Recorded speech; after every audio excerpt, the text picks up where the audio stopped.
快点把屋头的红烧全部给我拿出来学姐，我今天接个大业务。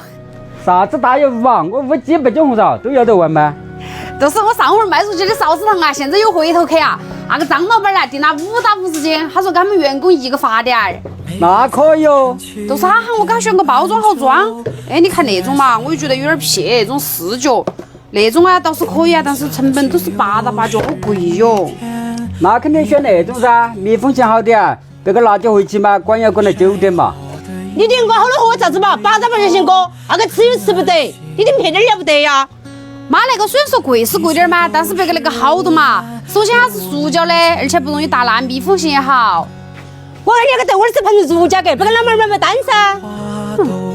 那我等会儿还是打电话问下老板呢。对头，还是问下老板稳妥点，免损在后头吃瓜儿。都是。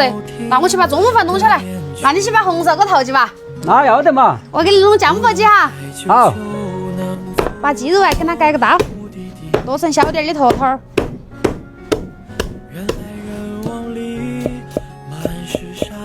油热下入鸡肉，给它生爆，加入高度白酒，给它去个鲜。把油啊爆清凉之后，来一点点老抽，给它上个色。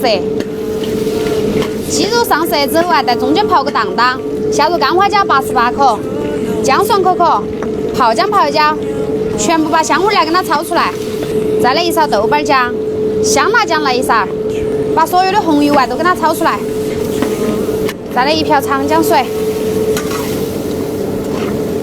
调味加盐、鸡精还有白糖，适量的生抽提鲜，紫姜来1半，再盖上盖子，焖煮20分钟。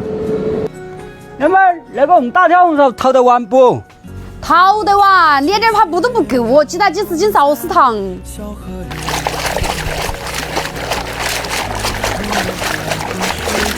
时间煨得差不多了哈，好香啊！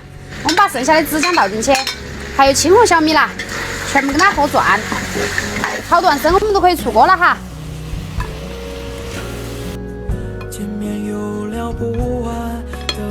老汉儿，你快过来吃啊来，这儿太冷了哟。要得，来了，我多学点嘛，不是哪儿搞不赢。有啷个搞不赢的吧？你不是做好大的生意？哎，今儿来整得丰盛呢。那块儿吃，老汉儿，那下午点带去弄。要得，够啊够啊。我看我这红烧噻，照你2个背完了，我牙子捡起吃了嘛。只要有生意，未必害怕买红烧的哟。那2个坡上到处去收噻，那个屋头是都有。就是哥，你第一批做进去要跟别做好哈，做好啊才有回头客哦。我晓得。